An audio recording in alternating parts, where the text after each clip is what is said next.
Hello my dear friends, and welcome back.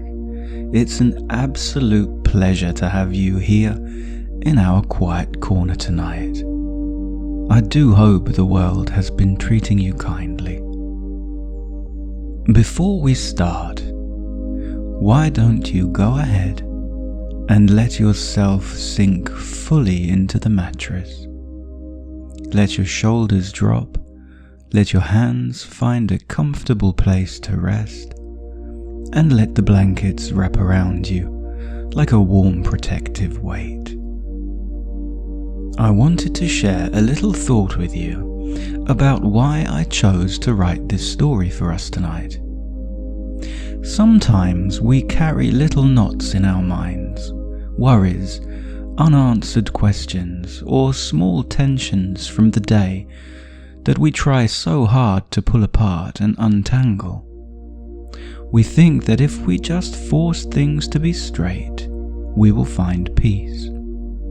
But tonight, I wanted to explore the idea that some knots aren't meant to be forced or broken.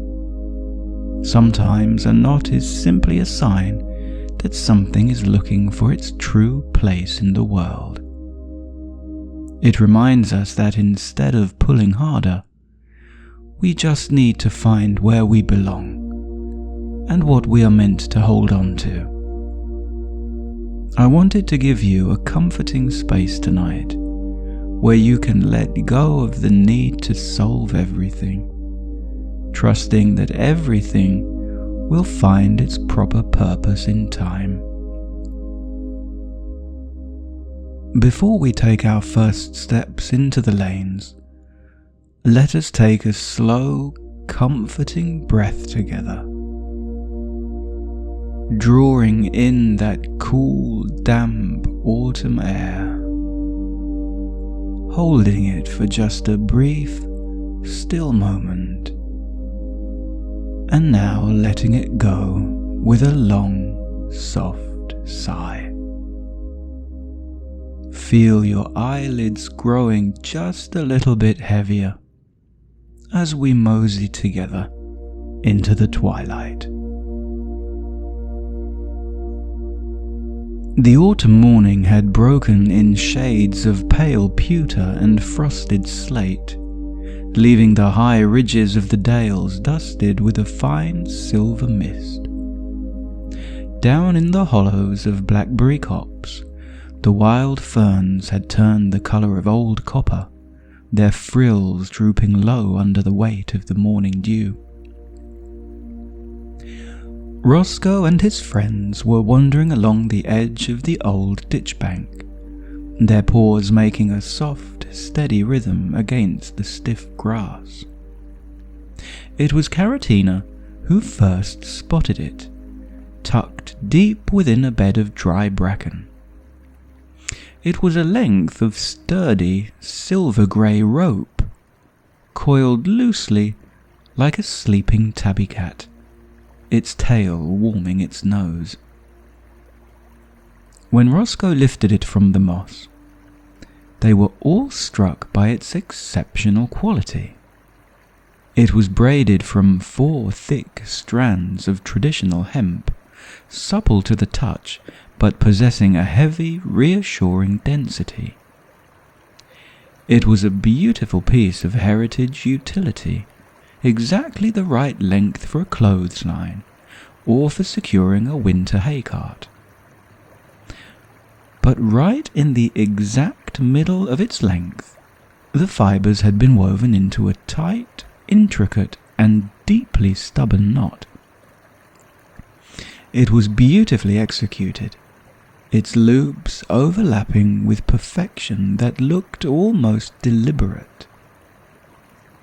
The bunnies rubbed their paws over the cool silver hemp, fascinated by its strength, and decided to carry it back to the warmth of the cottage.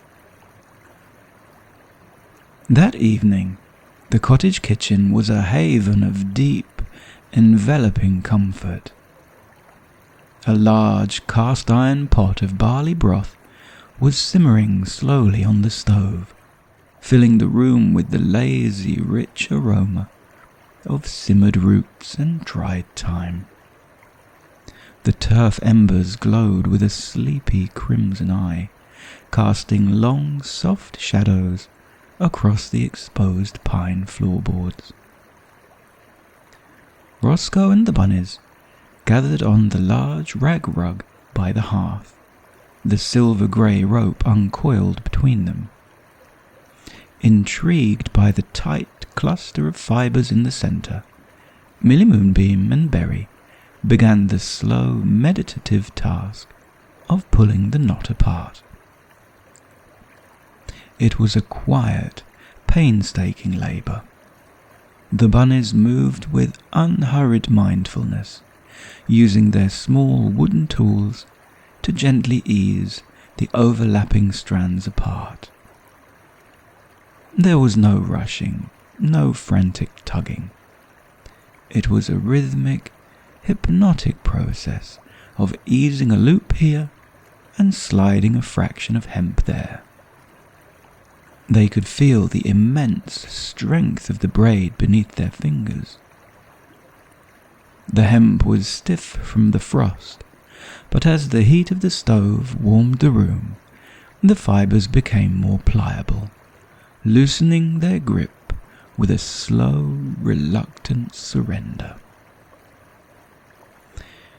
By the time the tall grandfather clock in the corner showed the approach of midnight, the final loop gave way. With one last smooth pull from Berry, the stubborn knot dissolved completely. The rope lay across the rag rug as straight and flat as a willow wand, its full length revealed without a single blemish or kink in the silver-grey braid. But the bunnies let out a long, satisfied sigh, their ears sloping forward in a state of sleepy accomplishment.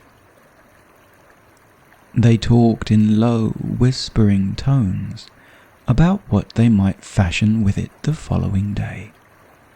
Perhaps a swing for the old apple tree, or a sturdy lead for Mr. Bramblewick's log sled.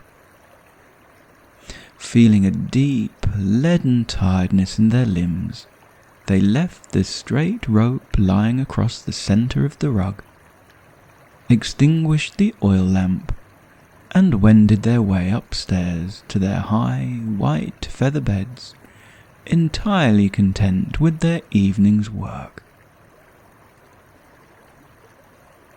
The next morning broke in a quiet haze of pale yellows.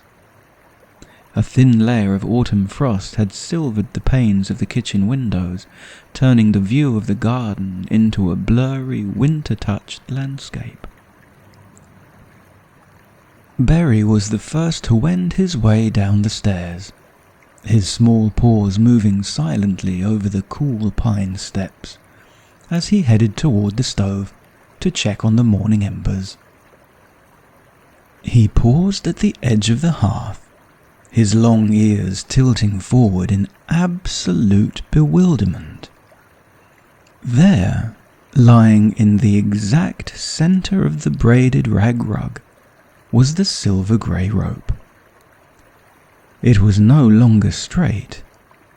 Overnight, without a single sound or disturbance in the cottage, the thick hemp strands had coiled back inward. The overlapping loops had slid over and under one another, tightening into the exact same intricate, stubborn compound hitch that they had spent hours untangling the night before. Berry rubbed his eyes, thinking the morning shadows were playing tricks on him, and called softly for Millie Moonbeam and Caratina. The bunnies gathered around the rug in a quiet circle, their faces a picture of profound confusion. They knelt down and touched the centre of the braid. The knot was firm, solid and cold to the touch, as though it had rested in that shape for 100 years. Determined not to be outsmarted by a length of hemp, they set to work a second time.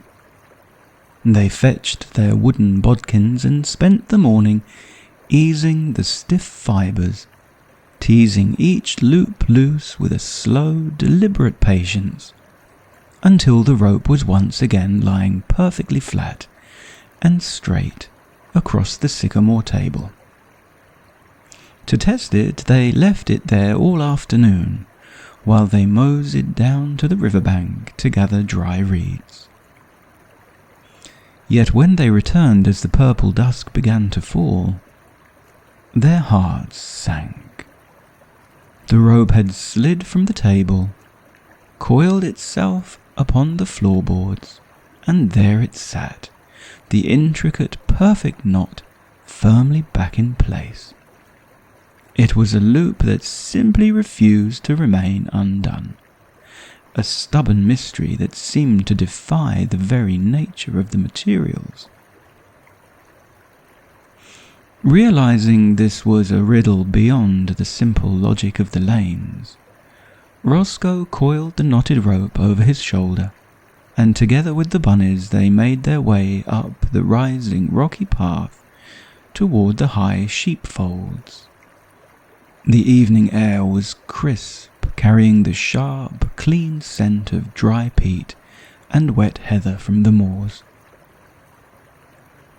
They found Shepherd Rumplewool sitting inside his low, stone-walled hut at the edge of the common pastures.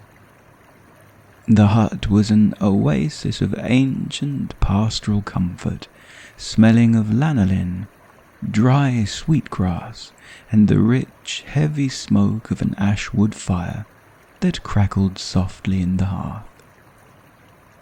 The old sheepdog sat in a large, deep-wadded armchair, his long coat showing signs of years of sun and weather, his spectacles resting precariously on his nose as he scraped a hazel walking stick with a small iron tool. Roscoe stepped inside, lifting the silver-grey rope from his shoulder and laying it gently across the shepherd's knees. The old sheepdog stopped his work. He laid his tool down on the side table and lifted the hemp with his heavy, broad paws. He didn't pull at the loop.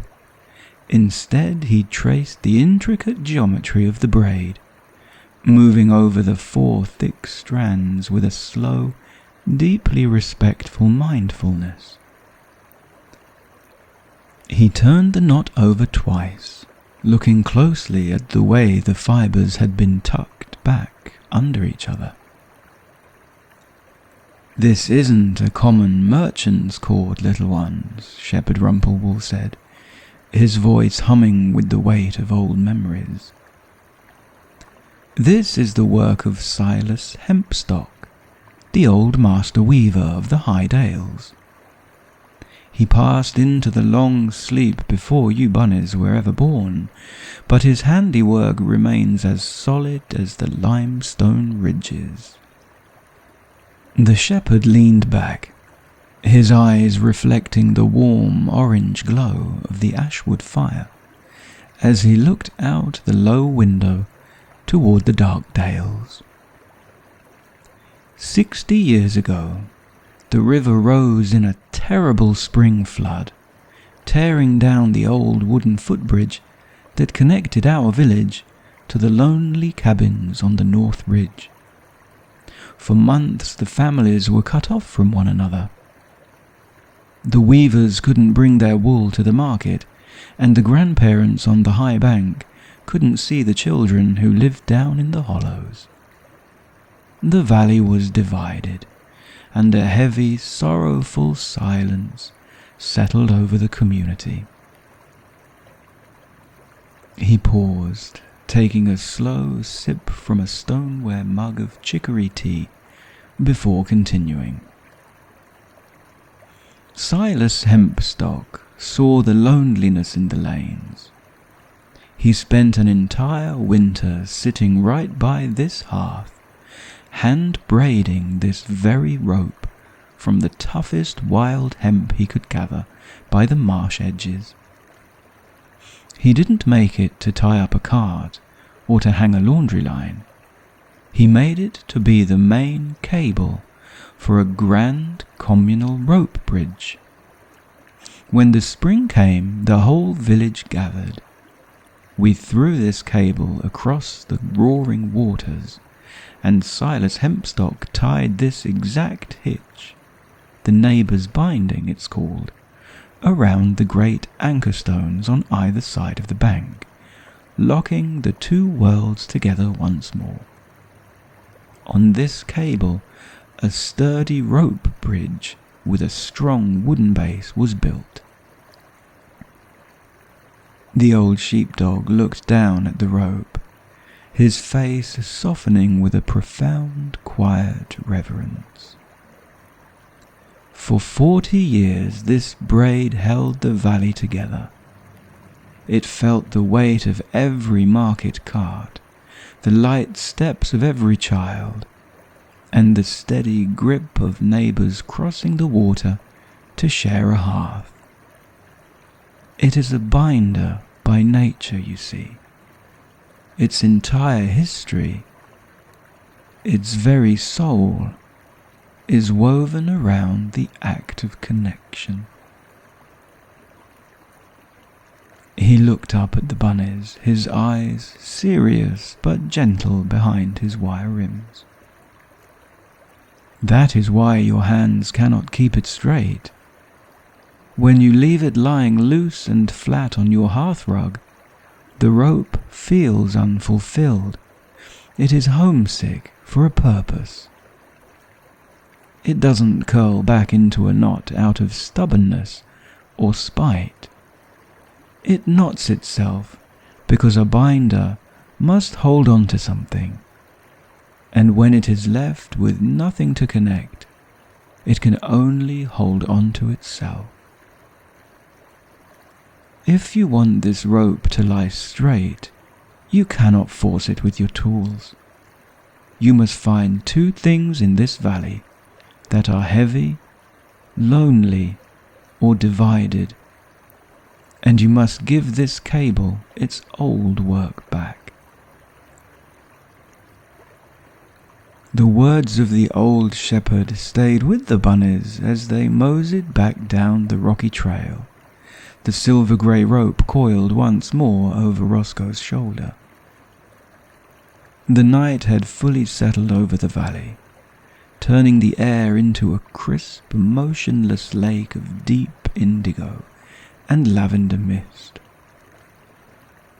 They walked in a thoughtful, companionable silence, their boots making a rhythmic, reassuring pattern against the dark gravel of the lane. They knew exactly where the rope needed to go. At the highest edge of the parish boundary, where the common land met the slope of the high dales, sat the ancient communal orchard. It was a place of wild, forgotten beauty, filled with gnarled fruit trees that had been planted by the grandfathers of the village. At the centre of the grove stood the old matriarch of the orchard, a huge, centuries-old, wild plum tree, whose bark was deeply furrowed and grey with velvet moss. This autumn the old plum tree had produced a harvest of extraordinary abundance.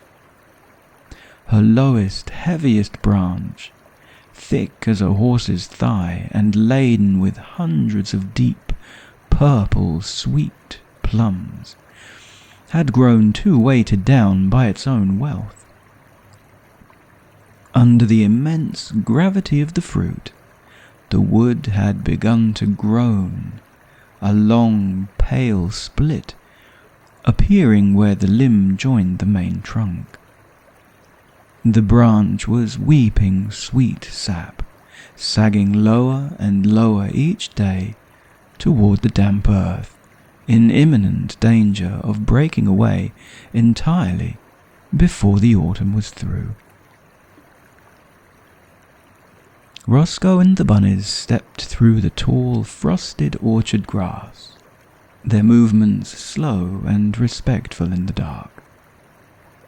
They approached the straining tree, feeling the deep, silent struggle of the wood.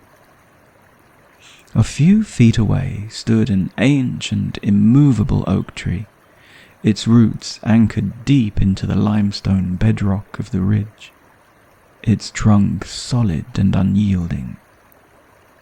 Here were the two things that needed each other: a heavy, sagging limb that required strength, and an immovable giant that had strength to spare. Moving with absolute care, Berry and Millie Moonbeam uncoiled the rope.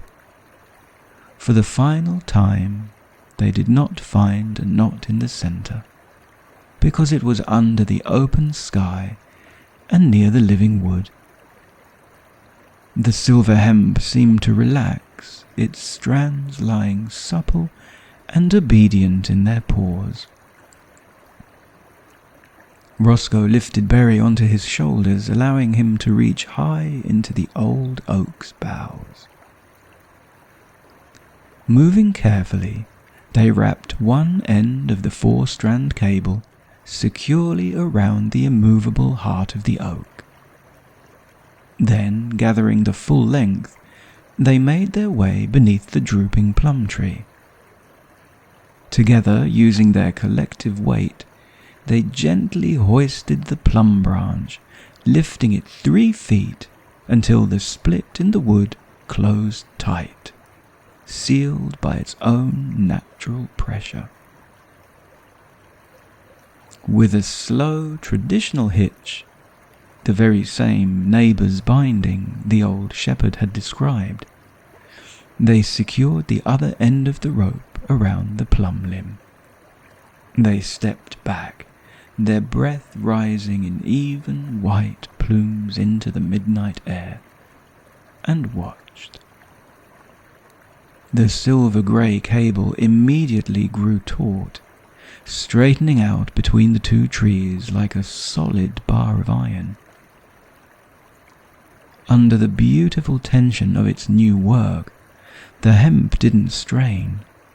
It seemed to settle into the bark with a deep, content familiarity. The oak held the plum leaned upon the oak, and the rope was finally fulfilled. Its ends were occupied, its strength was spent in the service of life, and the bunnies knew with absolute certainty that the knot would never need to return.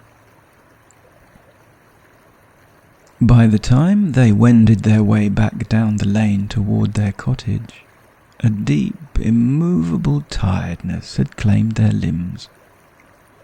The long walk up the dales and the steady labour in the orchard had turned their muscles to lead, slowing their pace to a sleepy, drifting crawl.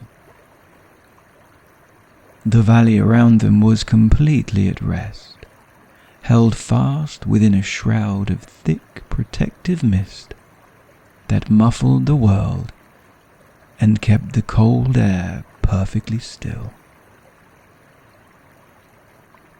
Inside the cottage, the kitchen welcomed them with its familiar, enveloping sanctuary of warmth. The air was thick with the residual heat of the turf oven, smelling of dry pine and old stone.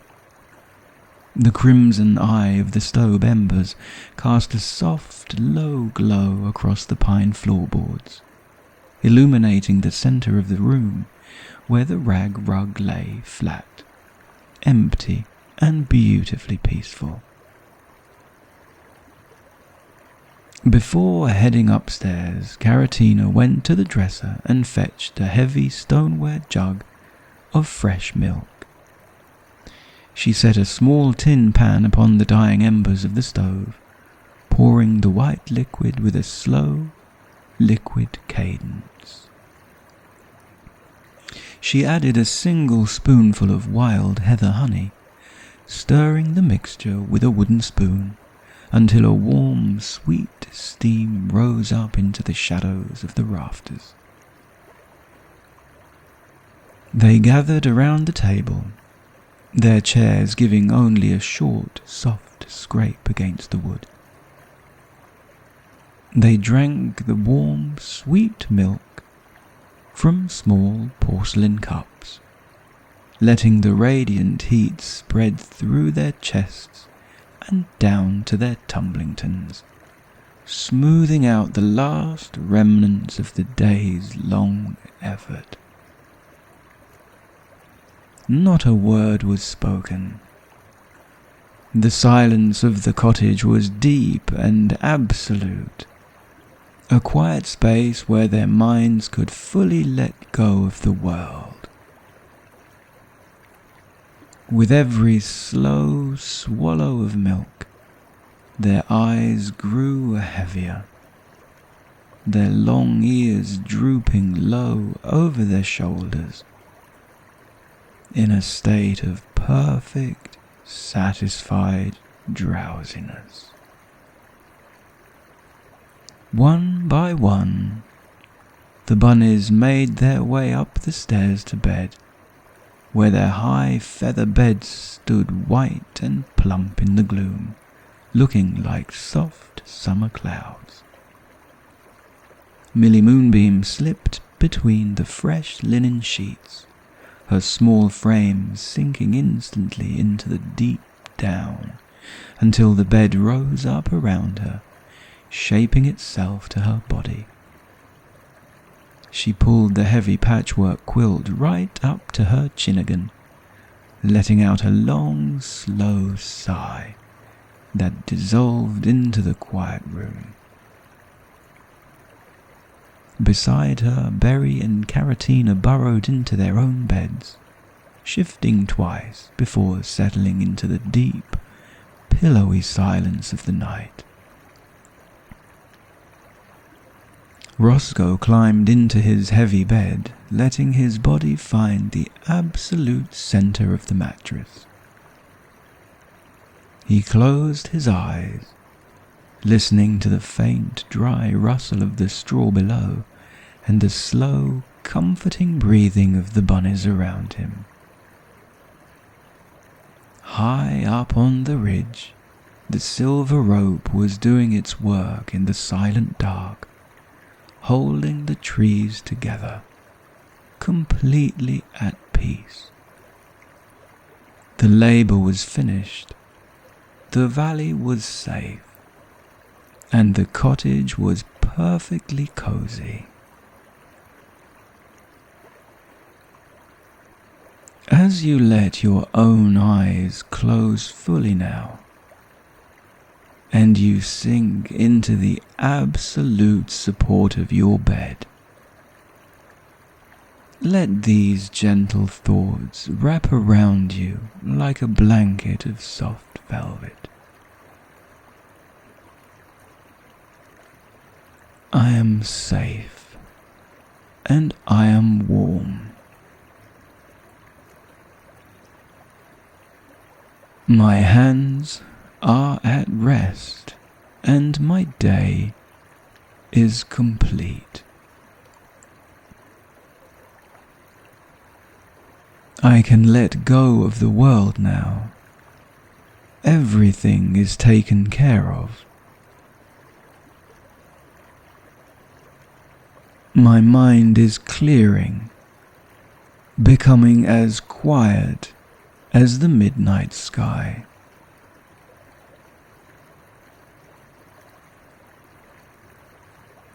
I am surrounded by comfort, inside and out.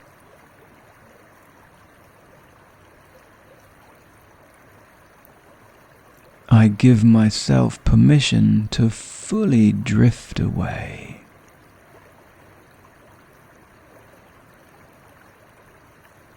I am protected. I am at peace. I'm ready for sleep. Let the slow, steady rhythm of your breathing carry you deeper and deeper into the quiet dark. The bridge is built. The village is asleep. And you are completely safe. All was snug. All was well. Night night.